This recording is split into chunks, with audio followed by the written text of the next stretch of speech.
Okay, so imagine this.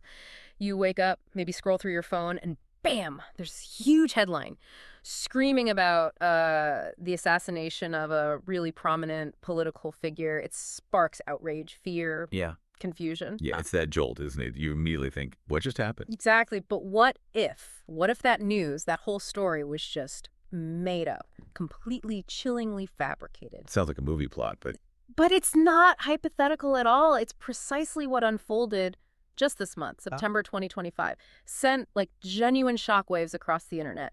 So today, you and I are taking a deep dive into this exact event, the widespread online hoax claiming the death of conservative activist Charlie Kirk.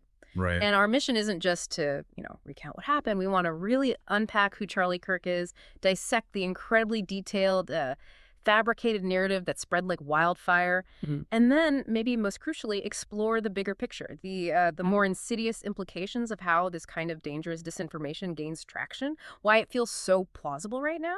Yeah, why it works, even temporarily.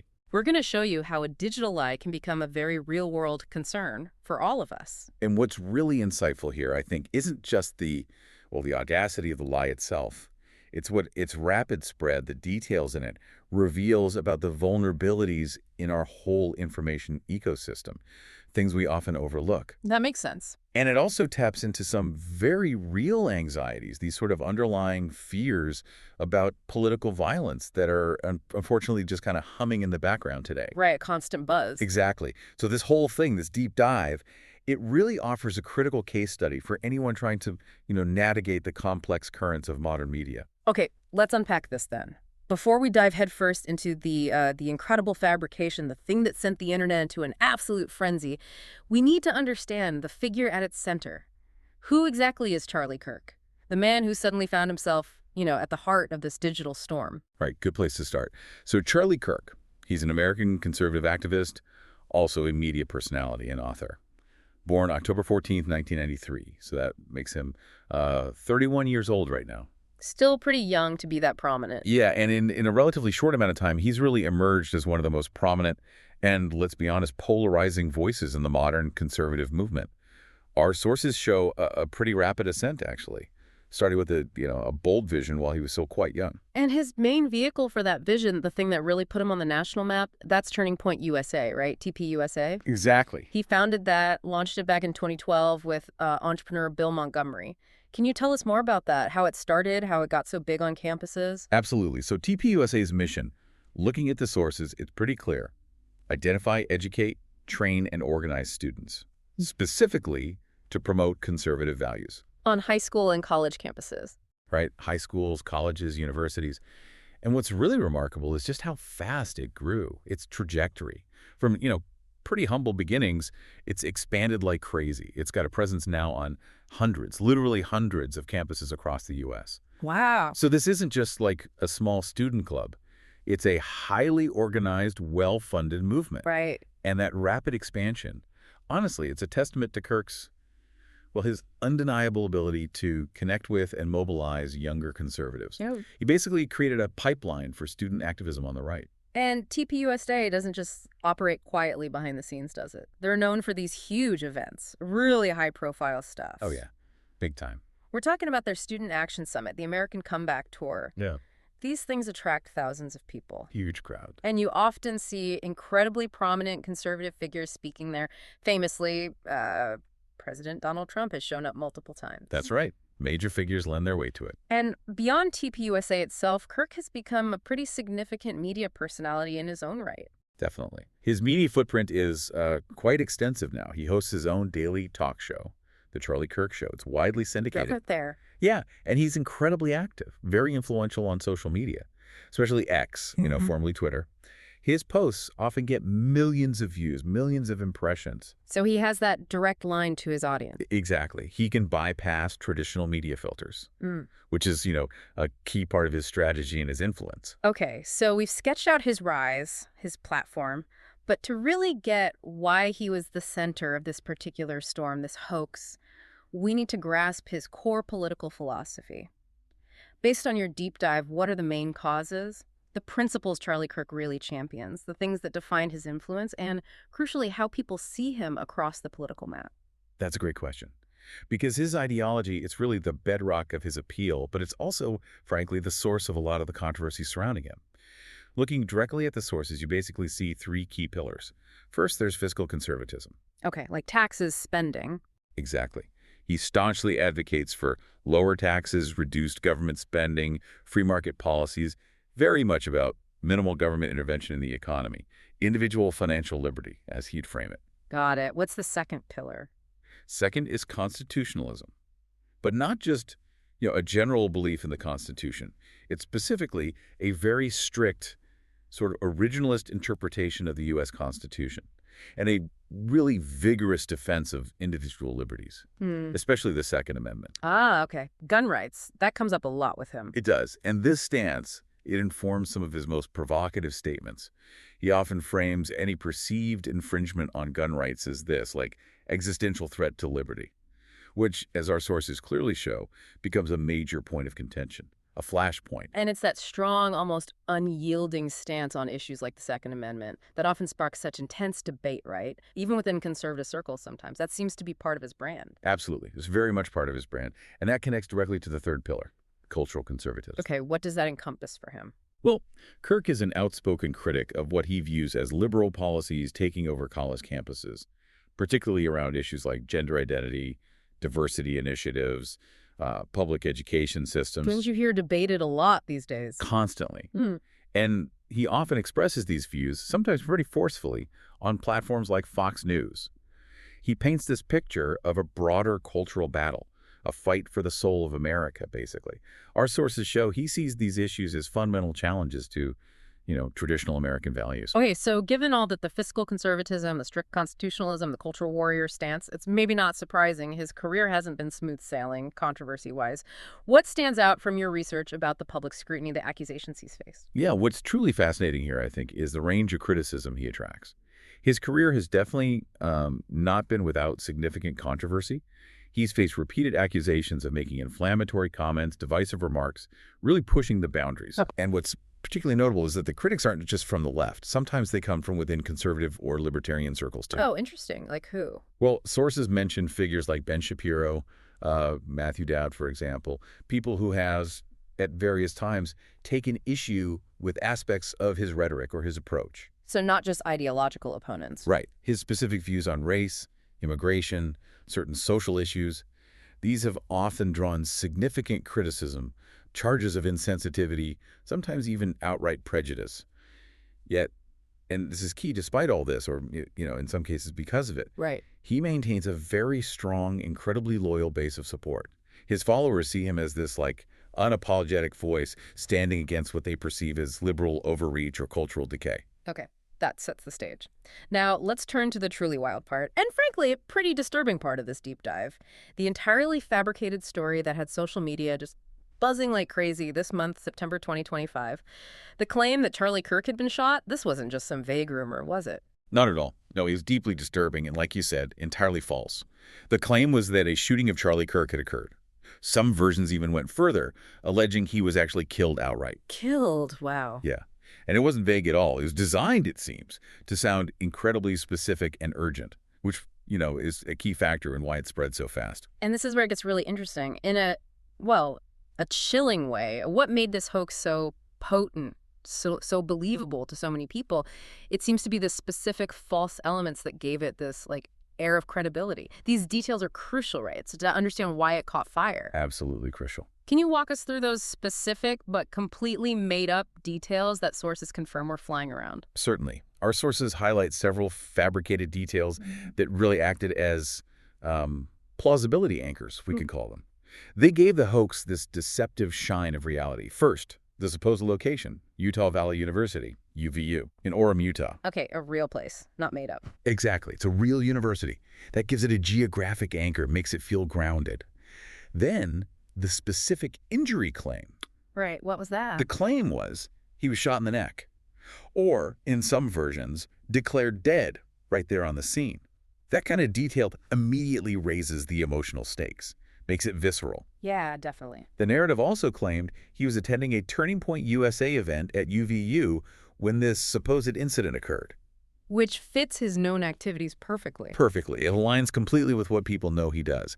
And then, to top it all off, there were these detailed, but again, totally false reports about a Charlie Kirk shooting suspect. A suspect? Yes, supposedly identified and even subject to a nationwide manhunt. Wow, so it had all the pieces. It had all the makings of a major breaking news story, a location, a prominent victim, a dramatic cause, even a perpetrator being hunted. On the surface, it looked real. So, yeah, on the surface, incredibly convincing.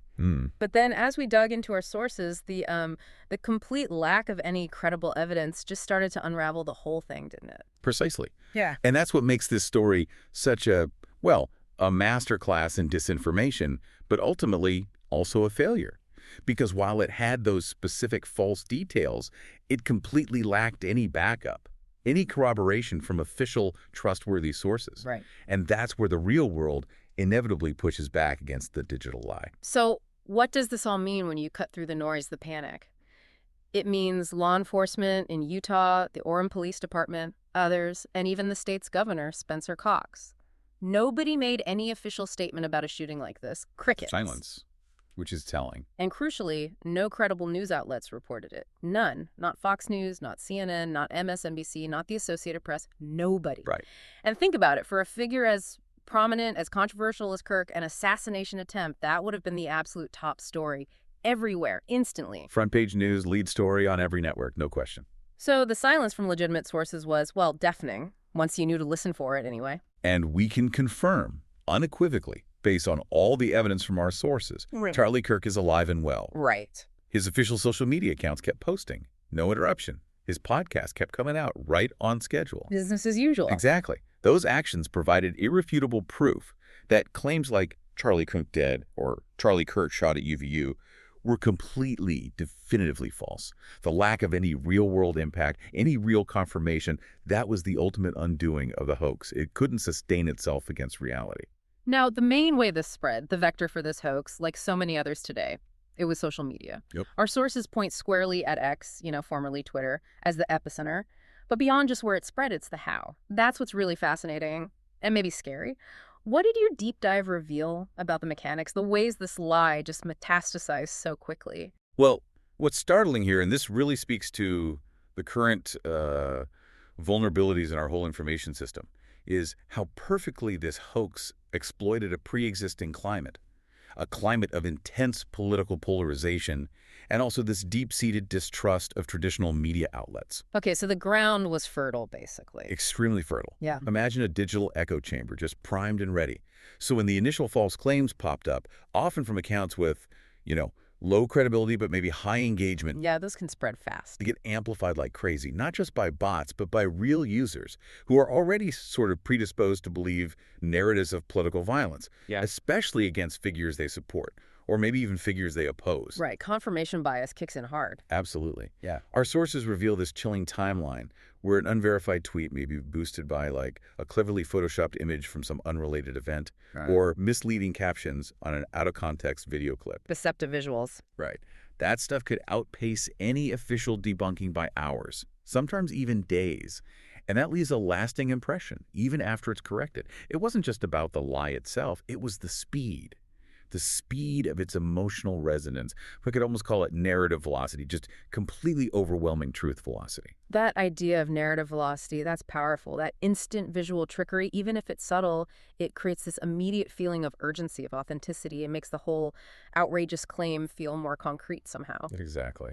And didn't we also see a parallel rumor, something about Melissa Hortman, also debunked? We did. Yeah, Melissa Hortman, she's a progressive state representative from Minnesota. Mm. And yes, there was a similar, quickly debunked assassination rumor about her circulating around the same time. Which suggests maybe a coordinated effort, Yeah. or just the general climate. It's hard to say definitively without more evidence, but it's an interesting parallel that our sources flagged.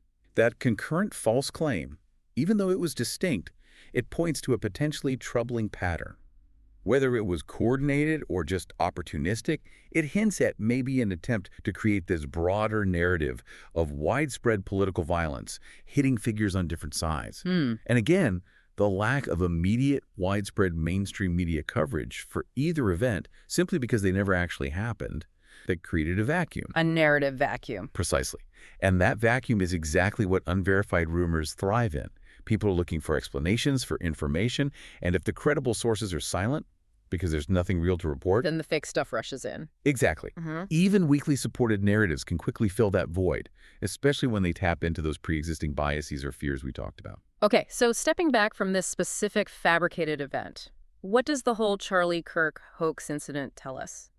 About the world we're living in now, the challenges we're all facing, trying to figure out what's true and what isn't.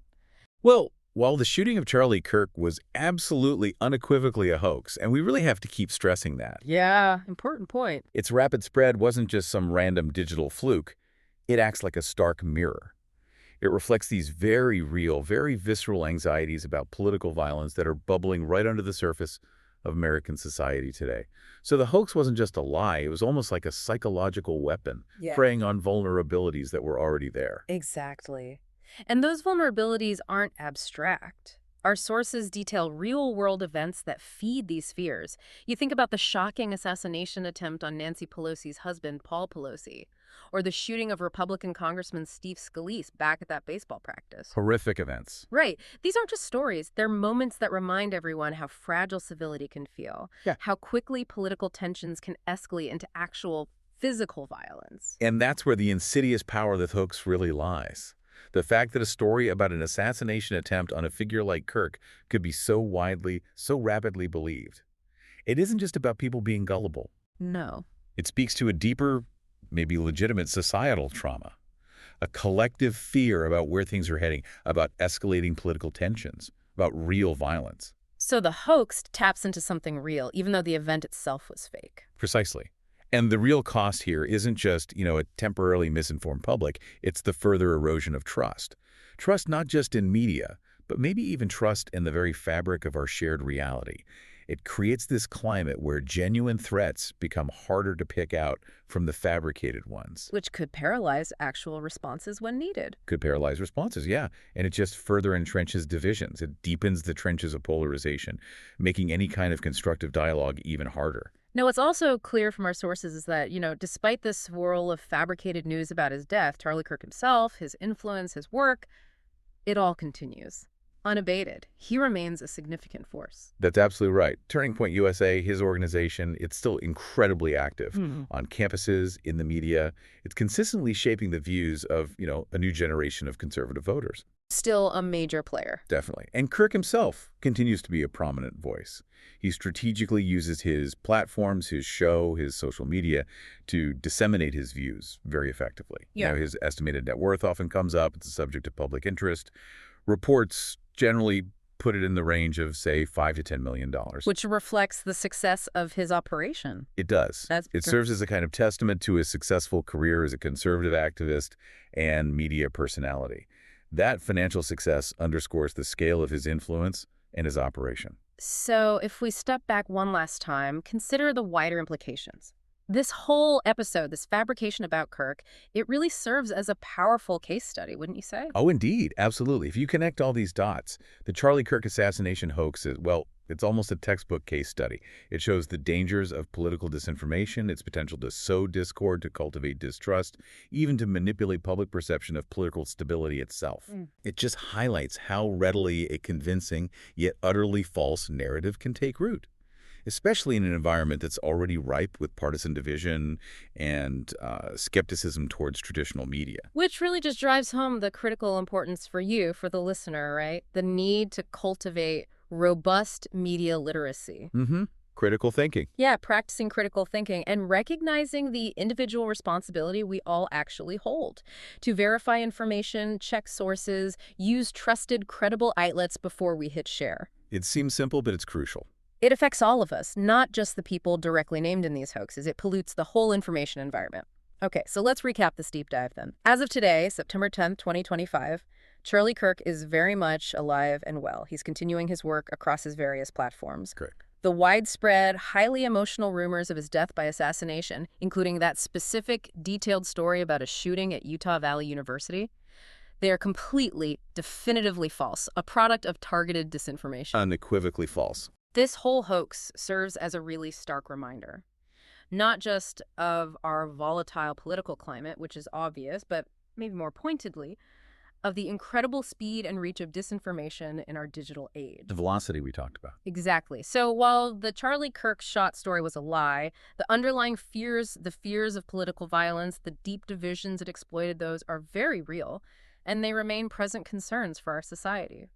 So, this deep dive into a completely fabricated assassination, it really makes you wonder, doesn't it? In an age where a lie, often crafted with such unsettling precision, can travel halfway around the world before the truth even, gets its boots on, what responsibilities do we as individuals truly hold in protecting the integrity of public information and maybe even the basic civility of our discourse? It's a huge question. It really is. It's something profound, I think, for all of us to consider, and how we consume information, how we discern it, and ultimately how we choose to share the news that shapes our world.